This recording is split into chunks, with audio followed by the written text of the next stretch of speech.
Very good noon to each and every one of you. दिन के बज चुके हैं 12 and it is time for our daily current affairs session. I am Richa, welcome back to Parcham. आज 28 मार्च 2024 के current affair हमको discuss करने हैं। उससे पहले साक कैलेंडर यानी नेशनल कैलेंडर ऑफ इंडिया के हिसाब से तिथि क्या है वो देखते हैं। चैत्र महीना चल रहा है, कृष्ण पक्ष है यानी चांद घटते हुए फेज में है और आज है तृतीया। शाम से चतुर्थी लग जाएगी, अभी तृतीया है।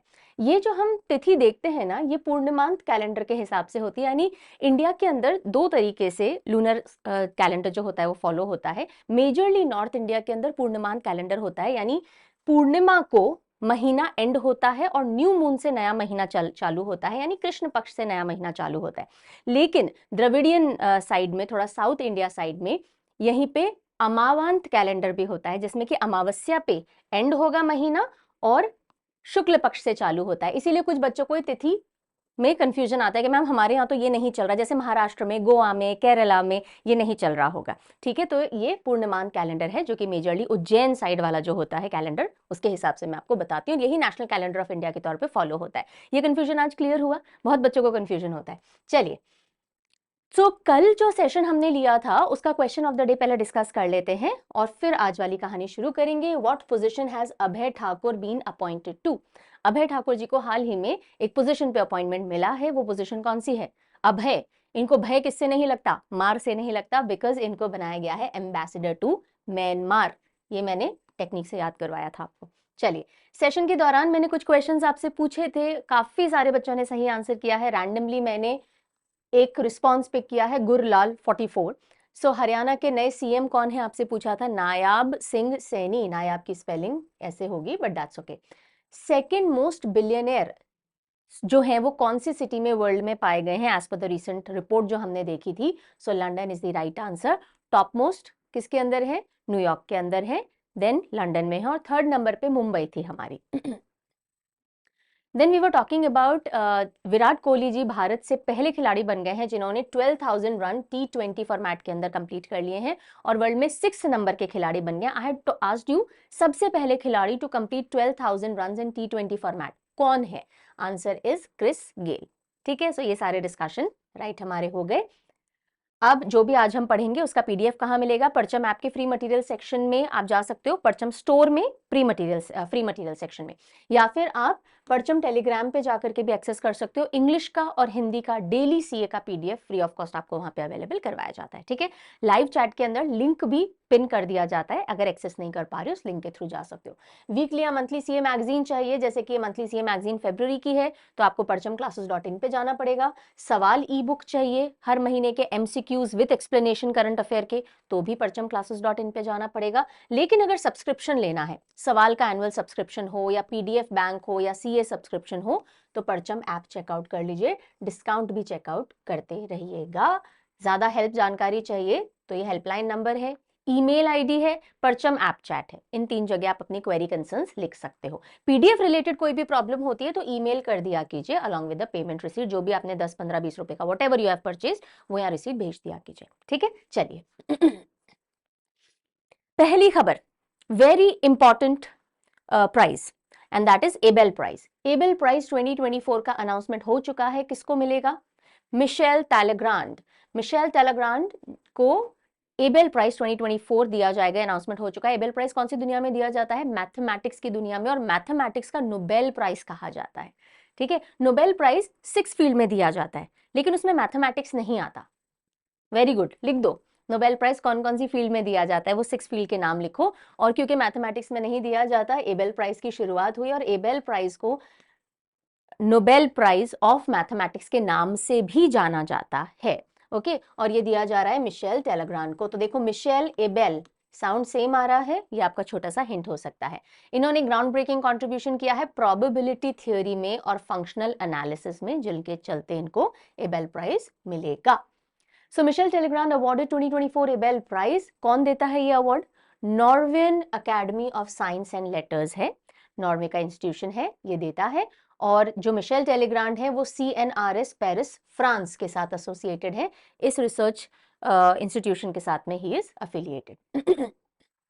ठीक है, इतनी बात समझ में आ गई। एबेल प्राइज के बारे में थोड़ा देख लीजिए। Like I told you, mathematics की दुनिया में दिया जाने वाला globally one of the highest recognised award इसको माना जाता है, और इसका नाम नील्स हेनरिक एबेल के नाम पे पड़ा। नील्स हेनरिक एबेल, जो कि नॉर्वे के ग्रेटेस्ट मैथमेटिशियन उनके समय के माने जाते थे। ठीक है, तो नॉर्वे दे रहा है और मैथमेटिशियंस को दे रहा है, और इसको जैसे निकनेम होता है ना, निकनेम इसका नोबेल प्राइज इन मैथमेटिक्स है। ठीक है, चलिए, मिशेल टेलेग्रांड एबेल मिशेल। अगली खबर आ रही है एक बुक से रिलेटेड। सो बुक का नाम है फूल बहादुर। नहीं, ये नई किताब नहीं है, ये 1920s में लिख दी गई थी, लेकिन अब इसका ट्रांसलेशन हुआ है। मगही या मगधी भाषा जिसे हम कहते हैं, उसमें इंडो आर्यंस की लैंग्वेज थी, बहुत पुरानी, 8th सेंचुरी टाइम में भी यूज की जाने वाली ये लैंग्वेज है, उसमें लिखी गई ये दूसरी किताब थी फूल बहादुर। और उसका अब ट्रांसलेशन किया है, किन्होंने किया है? अभय के ने, और वही न्यूज हमको पढ़नी है।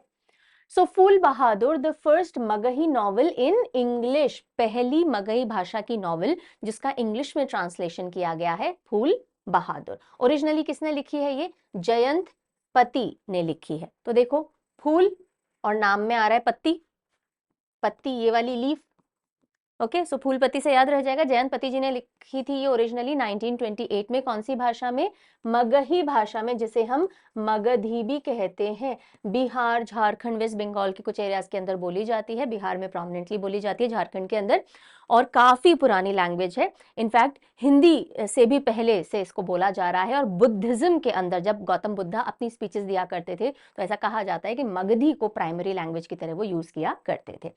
लेकिन ये जो हमारा 8 शेड्यूल है उसके अंदर इसको लिस्ट नहीं किया गया है मगधी को, और इसके लिए बातचीत चलती रहती है कि इसको भी रिकॉग्निशन मिलना चाहिए हमारे कॉन्स्टिट्यूशन के अंदर, क्योंकि धीरे धीरे इसका जो प्रेवलेंस है वो कम होता जा रहा है, हिंदी इसको रिप्लेस करती जा रही है।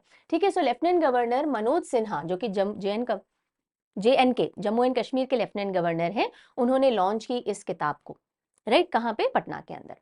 सो इसका ट्रांसलेशन किया है अभय के ने।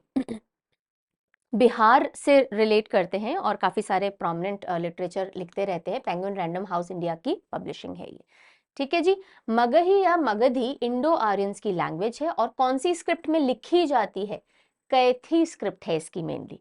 देवनागरी में भी लिख दी जाती है, लेकिन मेनली इसकी जो स्क्रिप्ट है वो कैथी स्क्रिप्ट है। सो मगही कौन सी स्क्रिप्ट में लिखी जाती है? कैथी में लिखी जाती है। बिहार, झारखंड, वेस्ट बंगाल में बोली जाती है, लेकिन धीरे धीरे इसका प्रचलन कम होता जा रहा है।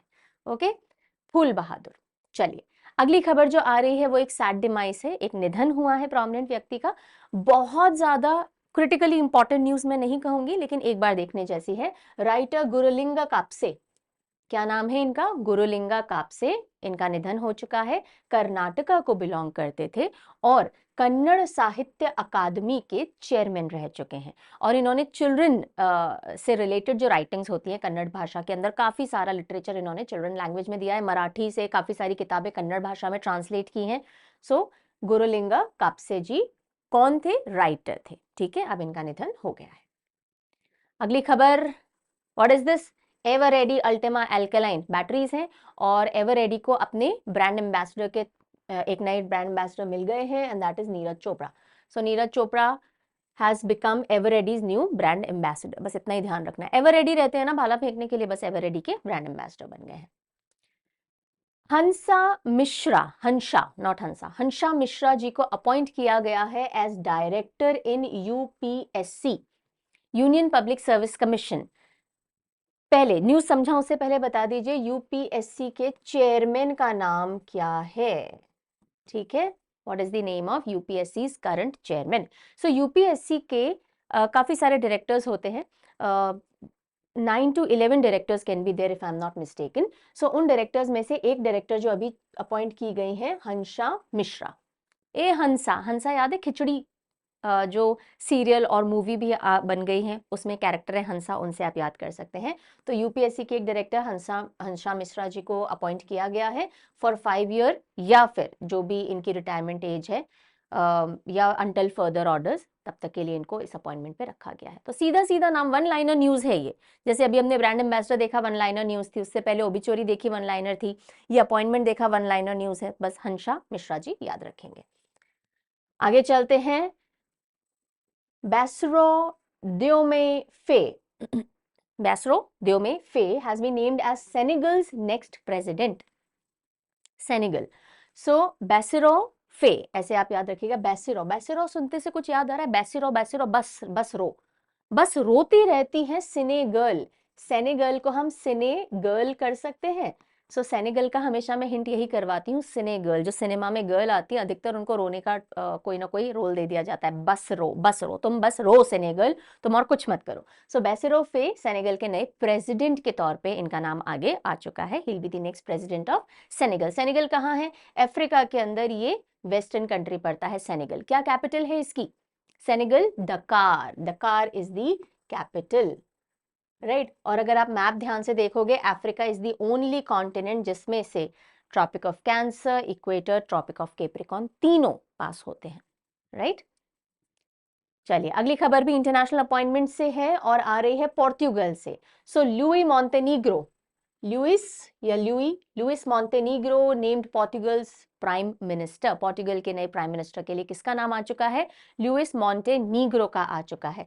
तो ये रहा पोर्टुगल। ये आपको यूरोप दिख रहा है, उसमें बिल्कुल वेस्टर्न मोस्ट यहाँ पे देखो ये पोर्टुगल है। कैपिटल क्या है पोर्टुगल की?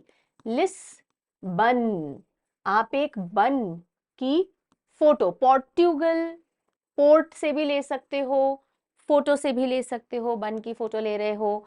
नीग्रो, एक नीग्रो है, उनको बना दिया गया है प्राइम मिनिस्टर पोर्टुगल का। Although he is not a Negro, लेकिन हम याद कर सकते हैं। तो पोर्टुगल्स न्यू प्राइम मिनिस्टर मॉन्टेनीग्रो, लुइस मॉन्टेनीग्रो। अगली खबर के लिए चलते हैं आईआईटी गुवाहाटी। सो आईआईटी गुवाहाटी ने डेवलप की है भारत की पहली एक ऐसी वैक्सीन जो कि रिकॉम्बिनेंट वैक्सीन है स्वाइन फीवर के लिए। स्वाइन फीवर, पिग्स के अंदर ये फीवर होता है। पिग्स से ह्यूमन में ट्रांसफर नहीं होता, मतलब ह्यूमंस के लिए लीथल नहीं है, लेकिन पिग्स टू पिग्स बहुत जल्दी ट्रांसफर होता है और क्रिटिकल है। और इंडिया के अंदर काफी सारे एरियाज में ये मेजर प्रॉब्लम है, राइट। सो उसके लिए आईआईटी गुवाहाटी ने इंडिया की पहली रिकॉम्बिनेंट वैक्सीन बनाई है। सो आईआईटी गुवाहाटी ट्रांस और इसके इन्होंने बना तो दी, पूरा इन्वेंट कर दिया, और अब इसके जो राइट्स हैं वो ट्रांसफर कर दिए हैं एक कंपनी को जो कि कमर्शियल प्रोडक्शन इस वैक्सीन का अब करेंगे ताकि ये मार्केट में बेची जा सके। ठीक है, मास प्रोडक्शन आईआईटीज तो नहीं कर सकते, वो तो टेक्नोलॉजी लगाते हैं, वो आर&डी करते हैं और उसके बाद इसको ट्रांसफर कर दिया जाता है। So IIT Guwahati transfers pioneering, pioneering यानी पहली बार कुछ हो रहा हो। So pioneering swine fever vaccine technology to Biomed private limited. कौन सी कंपनी को ट्रांसफर की है? बायोमेड को। किसने की है? आईआईटी गुवाहाटी ने की है। सो पिग्स और वाइल्ड बोर्स, जंगली सुअर और जो सुअर होते हैं उनके अंदर ये फीवर होता है, और इस तरह की पहली हमने वैक्सीन बनाई है जो कि रिकॉम्बिनेंट वायरस बेस्ड सोल्यूशन है इस क्लासिकल फीवर का, राइट। एंड व्हाट एल्स, ये जो फीवर है इंसानों को तो अफेक्ट नहीं करता, लेकिन Punjab, Haryana, north eastern states, then Bihar, Gujarat, Kerala, यहाँ पे फ्रीक्वेंटली स्वाइन फीवर के इंसिडेंसेस देखे जाते हैं।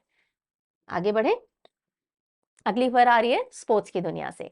सो मेलबर्न क्रिकेट ग्राउंड, जो कि ऑस्ट्रेलिया का सबसे बड़ा क्रिकेट ग्राउंड है, मेलबर्न क्रिकेट ग्राउंड को सिलेक्ट कर लिया गया है to host historic day night women's Ashes test in 2025। So 2025 में यानी जनवरी से जो पूरा शेड्यूल स्टार्ट होगा एशेज सीरीज का फॉर फीमेल, जिसमें T20, वनडे, इंटरनेशनल और टेस्ट भी खेला जाएगा। एशेज कौन सी दो टीम्स के बीच में खेला जाता है? ऑस्ट्रेलिया और इंग्लैंड के बीच में।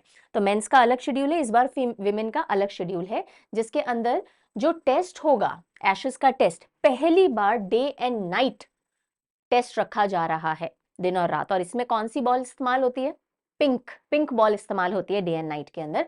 तो उसको होस्ट कौन करेगा? MCG यानी मेलबर्न क्रिकेट ग्राउंड करेगा।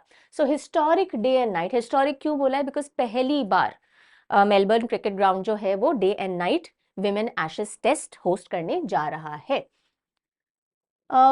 ऑस्ट्रेलिया और इंग्लिश विमेन टीम के बीच में होगा, पहली बार पिंक बॉल टेस्ट यहाँ पे खेला जाएगा। Pink ball day and night में ही इस्तेमाल होती है, वरना व्हाइट बॉल इस्तेमाल होती है, राइट। व्हाइट होती है, रेड होती है। नॉर्मली टेस्ट मैच में कौन सी बॉल यूज होती है? जल्दी लिखो कमेंट सेक्शन के अंदर। टेस्ट मैच के अंदर which ball is used? White, red, pink. Day and night में पिंक होती है, वो मैंने बता दी। नॉर्मली क्या होती है बताइएगा। तो ये 4 डे का मैच होने वाला है, जनवरी 30 से फरवरी 2 तक ये चलेगा। और Melbourne cricket ground, like I told you, Australia का लार्जेस्ट स्टेडियम है और 1 लाख की सिटिंग कैपेसिटी रखता है। पूरी दुनिया में सबसे बड़ा स्टेडियम कौन सा है? कौन सा है? Narendra Modi stadium, right. So जिसको हम पहले मोटेरा स्टेडियम भी कहते हैं, that is the largest overall, लेकिन ऑस्ट्रेलिया का सबसे बड़ा ये है। and it will be first women test match at Melbourne cricket ground since 1949. 1949 में लास्ट MCG पे विमेन टेस्ट मैच खेला गया था, अब 2025 में खेला जाएगा और पहला डे एंड नाइट टेस्ट है जो यहाँ MCG पे खेला जाएगा। MCG को इतना बड़ा चढ़ा के क्यों बताया जा रहा है? बिकॉज ये बहुत ऑस्ट्रेलिया का सबसे इंपॉर्टेंट और बड़ा ग्राउंड है, यानी कि जो विमेन क्रिकेट है वो भी प्रीमियर आगे मतलब बड़ी लीग्स में शामिल हो रहा है, बड़े प्लेटफॉर्म्स पे खेला जा रहा है, ताकि थोड़ी सी लाइमलाइट में और ज्यादा आएगा। ये एक इंपॉर्टेंट बात है, ठीक है। अब हम चलते थोड़ा स्टेट की तरफ, रुक करते हैं। Allahabad high court strikes down UP board of Madrasa education act. UP के अंदर मदरसा एजुकेशन एक्ट के तहत बहुत सारे मदरसे चल रहे हैं, thousands of them are running, right. और उनके खिलाफ एक PIL दायर की गई थी, पब्लिक इंटरेस्ट लिटिगेशन लगाई गई थी। एक एडवोकेट है, उन्होंने लगाई थी, ये कहते हुए कि एजुकेशन को रिलीजन स्पेसिफिक किया जा रहा है। सो जो हमारा सेक्युलर नेचर है उसको किल करता है। दूसरा, इन मदरसों के अंदर प्रॉपर एजुकेशन जो ग्रोइंग वर्ल्ड के लिए, मॉडर्न टेक्नोलॉजी से मीट आउट करने के लिए, नॉलेज को मीट आउट करने के लिए दी जानी चाहिए, वो नहीं दी जाती है। यहाँ पे आप इस्लाम से रिलेटेड काफ़ी सारी चीज़ें पढ़ा रहे होते हो, लेकिन साइंस, मैथ, टेक्नोलॉजी, कंप्यूटर्स, इन सबसे बच्चों को बहुत कम जोड़ा जाता है। सीनियर क्लासेस में जोड़ा जाता है, वो भी 1-2 सब्जेक्ट ही उठा सकते हैं। सो ऐसे में राइट टू एजुकेशन जो हर बच्चे को मिलनी चाहिए वो भी किल किया जा रहा है। और उसके चलते इलाहाबाद हाई कोर्ट ने कहा है कि जितने भी मदरसा एजुकेशन एक्ट के तहत मदरसे चल रहे हैं उनको बंद किया जाए, इन बच्चों को नॉर्मल स्कूल्स में एनरोल किया जाए, और अगर स्कूल्स कम पढ़ रहे हैं तो नए स्कूल्स खोलिए, लेकिन ये मदरसा वाला कल्चर अब नहीं चलना चाहिए। सो यूपी गवर्नमेंट के ऊपर है, अब ये मानती है या फिर सुप्रीम कोर्ट में इस डिसीजन को चैलेंज करती है। न्यूज समझ में आ गई जी? चलिए पढ़ लेते हैं। So Allahabad high court strikes down, रद्द कर दिया इन्होंने मदरसा एजुकेशन एक्ट को, और इन्होंने इस एक्ट को अनकॉन्स्टिट्यूशनल घोषित किया है। क्या कहा है इस एक्ट को? अनकॉन्स्टिट्यूशनल। ये जो एक्ट है 2004 के अंदर आया था। सो क्यों अनकॉन्स्टिट्यूशनल कहा गया? क्योंकि हमारे सेक्युलरिज्म को, जो हम धर्मनिरपेक्ष एक स्टेट है, यानी कि राज्य, हम कंट्री हैं, उसको खारिज करता है। ये आर्टिकल 14, 15, 21, 21A इन सब को वायलेट करता है। और यूनिवर्सिटी ग्रांट्स कमीशन 1956 जो एक्ट है उसके सेक्शन 22 को भी चैलेंज करता है। यूजीसी का सेक्शन 22 बोलता है कि भाई कोई भी अपनी मर्जी से डिग्री नहीं दे सकता, कि ठीक है आप ग्रेजुएट हो चुके हो, ये लो डिग्री। कोई भी इंस्टीट्यूशन अपनी मर्जी से ऐसा नहीं कर सकता, वो अफिलिएटेड होना चाहिए या यूजीसी ही ये करेगा। सो मदरसे कई केसेस में ये डिग्री प्रोवाइड करने का भी काम कर रहे हैं। सो यूजीसी सेक्शन 22 भी वायलेट हो रहा है, आर्टिकल 14, 15, 21, 21A ये भी वायलेट हो रहे हैं। सो इलाहाबाद हाई कोर्ट ने रूल कर दिया है कि आप ये बंद कीजिए। पर्टिकुलर रिलीजन, देखिए अब इसके पीछे का पॉइंट भी देखिएगा। द सेक्युलर स्टेट यानी इंडिया हैज नो पावर, किसी भी स्टेट को in a secular country has no power to create a board for religious education. आप अपने धर्म की एजुकेशन दे रहे हो, उसके लिए आप एक बोर्ड नहीं बना सकते हो। और to establish a board for school education only for a particular religion, ठीक है। या फिर आप ऐसा स्कूल भी नहीं बना सकते हो जिसमें आप सिर्फ एक धर्म के बच्चों को पढ़ा रहे हो। सो धर्म से रिलेटेड एजुकेशन या सिर्फ किसी धर्म के लिए एजुकेशन नहीं होनी चाहिए। सो ये जो प्ली थी, ये अंशुमन सिंह राठौर जो एडवोकेट है, उन्होंने याचिका दायर की थी। इन्होंने कहा था कि जो माइनॉरिटी वेलफेयर डिपार्टमेंट है ना, वो चला रहा है ये मदरसे, मिनिस्ट्री ऑफ एजुकेशन के अंडर में भी नहीं आ रहा है, ये माइनॉरिटी वेलफेयर डिपार्टमेंट चलाता है। और आर्टिकल 4 जो कि इक्वालिटी बिफोर लॉ कहता है, article 15 prohibition on discrimination on any ground वो कहता है, article 21A right to education, ये सब वायलेट हो रहे हैं इस मदरसा एक्ट से। Got it? अब थोड़ी सी आपकी अंडरस्टैंडिंग बेटर हो, इसलिए मैंने सारे आर्टिकल्स क्या बोलते हैं वो लिख दिया है, सो दैट जब आप न्यूज़ पढ़ते हो आपके दिमाग में आता होगा, अच्छा ये आर्टिकल 21 क्या कहता है, आर्टिकल 14, 15 क्या कहता है। So I have put down so that you can have a good look at it. जैसे आर्टिकल 14 क्या कहता है? द स्टेट यहाँ पे मतलब आ रहा है कंट्री से, ठीक है। Country shall not deny any person equality before the law. हर नागरिक जो भारत में रहता है वो कानून के सामने बराबर है, आप किसी भी बेसिस पे उसको अनइक्वल ट्रीट नहीं कर सकते हो। आर्टिकल 15 क्या बोलता है? आप religion, race, caste, sex, birth of place, इसके बेसिस पे डिस्क्रिमिनेट नहीं करोगे। ये तो इक्वालिटी की बात करता है, ये नॉट डिस्क्रिमिनेटिंग की बात करता है। आर्टिकल 21 बोलता है कि protection of life and personal liberty, यानी किसी भी इंसान को अपनी लाइफ या पर्सनल लिबर्टी से आप वंचित नहीं रख सकते हो। जैसे आप इन बच्चों को कर्टेल कर देते हो, आप इनकी ग्रोथ प्रॉपर होने नहीं दे रहे हो, फ्यूचर इनका बहुत ज्यादा सिक्योर नहीं होगा, वो एक एंगल आता है। आर्टिकल 21A बोलता है free and compulsory education for all children 6 to 14 years as fundamental right है, ये right to education is a fundamental right, वो यहाँ पे किल हो रहा है। एंड सेक्शन 22 मैंने आपको समझा दिया, डिग्रीज हर कोई नहीं बांट सकता, राइट। तो ये सारी चीजें हो रही थी, इसके चलते the law has been called unconstitutional. चलिए अब हम यूपी से रुक करते हैं गुजरात का। Gujarat state education minister launches शिक्षा रिफॉर्म। सो गुजरात के स्टेट एजुकेशन मिनिस्टर हैं गुजरात के अंदर, उन्होंने एक online platform, online learning platform launch किया है। क्या नाम है उसका? शिक्षा रिफॉर्म। शिक्षा रिफॉर्म, शिक्षा को रिफॉर्म करना यानी नए तरीके से रेवोल्यूशनाइज करना। सो शिक्षा रिफॉर्म, प्रफुल्ल पंशेरिया जी जो कि गुजरात के स्टेट एजुकेशन मिनिस्टर हैं, उन्होंने इसको लॉन्च किया है ताकि एजुकेशन के अंदर टेक्नोलॉजी का और एमेलगमेशन यानी समावेश हो सके, और आर्टिफिशियल इंटेलिजेंस, साइबर सिक्योरिटी, इन जैसे फील्ड्स के अंदर भी बच्चे एजुकेशन ले सकें। स्मॉल शॉर्ट ड्यूरेशन प्रोग्राम्स रखे गए हैं जो इस पोर्टल से, इस ये जो पूरा प्लेटफॉर्म है इससे बच्चे ले सकते हैं। इसके लिए दो इंस्टीट्यूशन कंपनी से टाई अप किया गया है, एक है माइक्रोसॉफ्ट और दूसरा है फिनिश यूनिवर्सिटी है एक।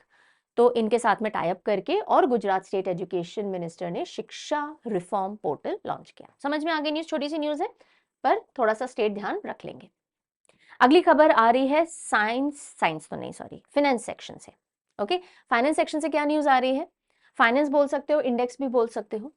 ब्रांड फाइनेंस इंश्योरेंस 100 2024 की एक रिपोर्ट सामने आती है। किसकी? ब्रांड फाइनेंस इंश्योरेंस 100 2024 के। और इसके हिसाब से हमारी जो LIC लाइफ इंश्योरेंस कॉर्पोरेशन है उसको वर्ल्ड की स्ट्रॉन्गेस्ट इंश्योरेंस ब्रांड का खिताब मिला है।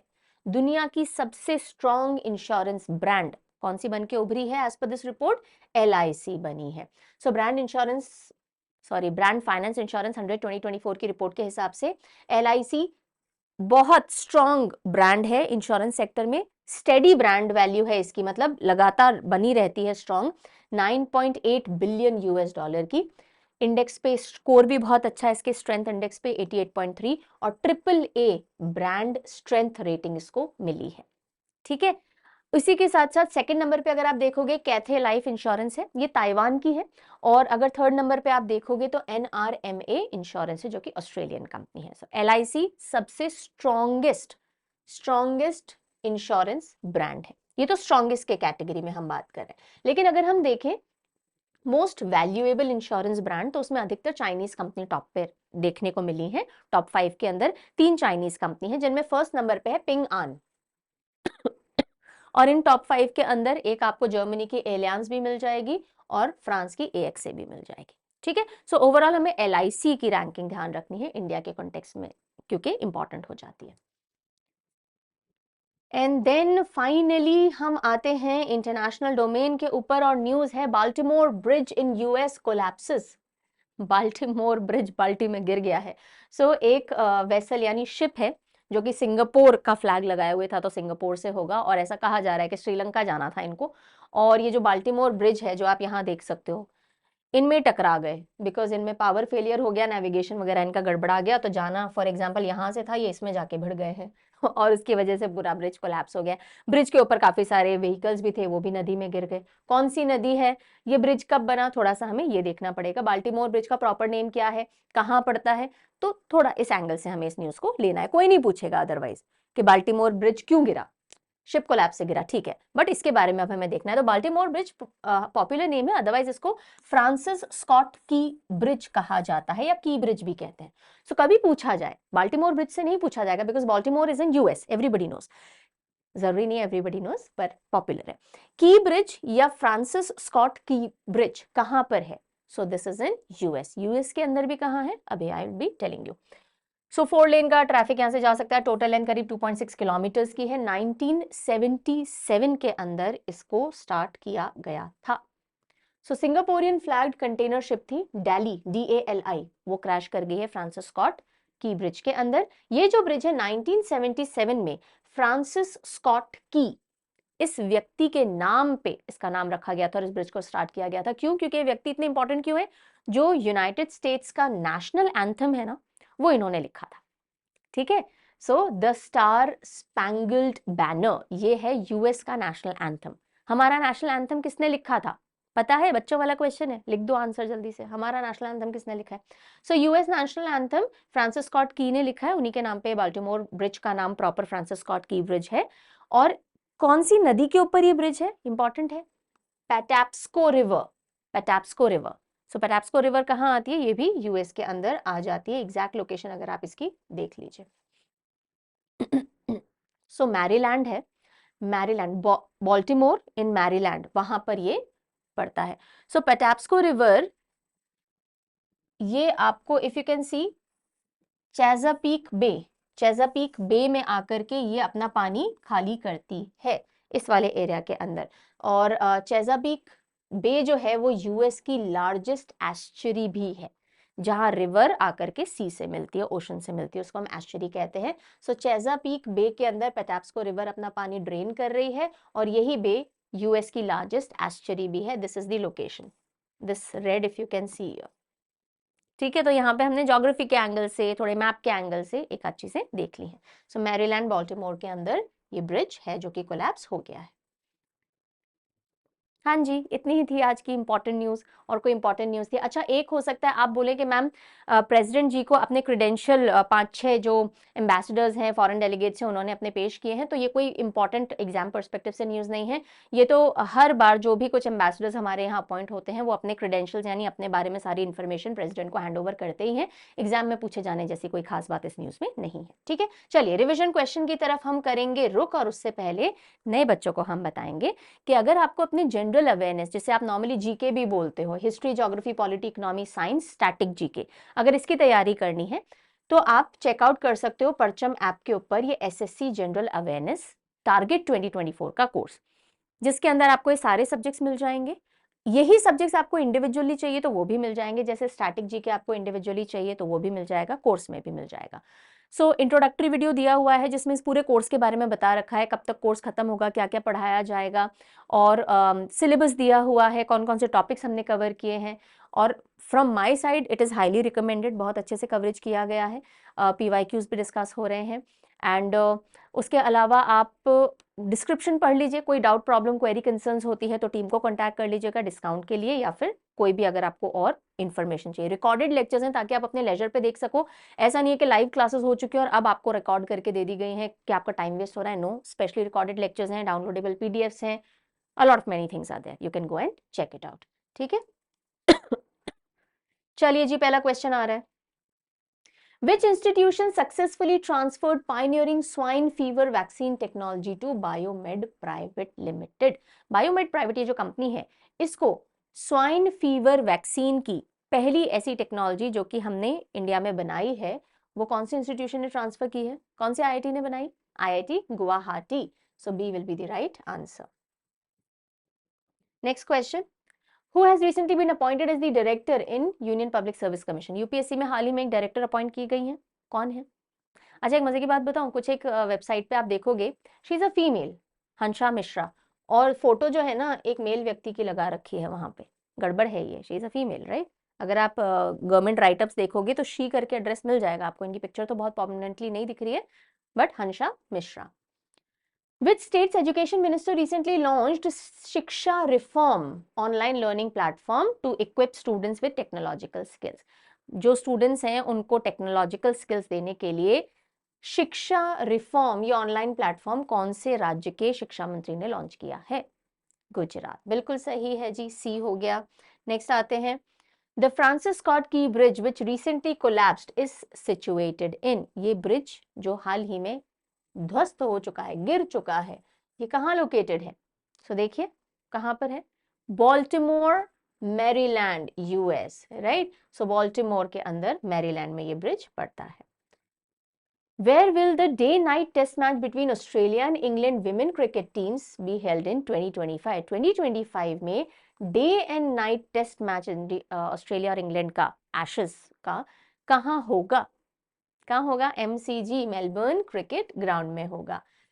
प्रीवियस डे के कुछ क्वेश्चंस देखते हैं। विच इंस्टीट्यूशन या मिनिस्ट्री लॉन्च सक्षम ऐप? हमने पढ़ा था सक्षम ऐप लॉन्च की गई है, और फिर उसके बाद हमने ये भी देखा कि सेम इंस्टीट्यूशन ने सी विजिल ऐप भी लॉन्च की है। कौन सा इंस्टीट्यूशन है वो, या मिनिस्ट्री है? इलेक्शन कमीशन है, ओके, बॉडी है ये। Who recently became the first Indian cricketer to score 12,000 runs in T20 format? Indian cricketer 12,000 run पूरे करने वाले T20 में विराट कोहली बन गए हैं और वर्ल्ड में 6 नंबर पे आ गए हैं, मतलब छठे ऐसे खिलाड़ी बन गए। Who will be India's flag bearer at 2024 Paris Olympic Games? Paris Olympics में इंडिया का ध्वज लेकर के कौन चलेंगे? देखिए यहीं पे मैं बता दूं, टॉर्च बेयरर अलग होता है और फ्लैग बेयरर अलग होता है। टॉर्च बेयरर जब इंडियन ओलंपिक्स की मशाल लेकर के यहां से वहां जाई जाती है उसको टॉर्च बेयरर कहा जाता है। जो जो भी देश पार्टिसिपेट करेंगे वहां वहां वो मशाल पहुंचाई जाती है और ये ओलंपिक शुरू होने से पहले की कहानी होती है। फिर वो मशाल जाकर के ओपनिंग सेरेमनी के अंदर जो मेन मशाल जलती है उसमें मिलाई जाती है, तो वो होता है टॉर्च बेयरर का काम। इंडिया से टॉर्च बेयरर ओलंपिक के कौन थे? जल्दी से लिखो नाम, ठीक है। और फ्लैग बेयरर यानी कि जब हम पार्टिसिपेट करने जाएंगे तो हमारा झंडा लेकर के जो पूरे हमारी टीम को लीड करेंगे वो कौन है? तो उनका नाम क्या है? शरद कमल है। Who won Australian Grand Prix? A जी, ऑस्ट्रेलियन ग्रैंड प्री एक ही है जिसमें अभी कोई और नाम हमको देखने को मिला है, कार्लो। ए जी, कार्लो, जल्दी से Carlo, so Carlo Sainz. And this is your question of the day. Which insurance company is termed as the strongest insurance brand by Brand Finance Insurance 100 2024? सबसे स्ट्रॉन्गेस्ट इंश्योरेंस ब्रांड के तौर पे इस report के हिसाब से कौन सी कंपनी आई है? तो ये हो गई आज की सारी न्यूज खत्म। आई रियली होप समझ में आ गई होगी। और जाते जाते चलिए, sometimes you and up in places you never thought you'd be in. होता है ऐसा, हमने कभी सोचा नहीं होता और लाइफ हमें लाकर के वहां पटक देती है। अच्छा चल रहा होता है सब कुछ, एकदम से परिवार में किसी प्रोमिनेंट इंसान की डेथ हो गई, जीवन रुक गया।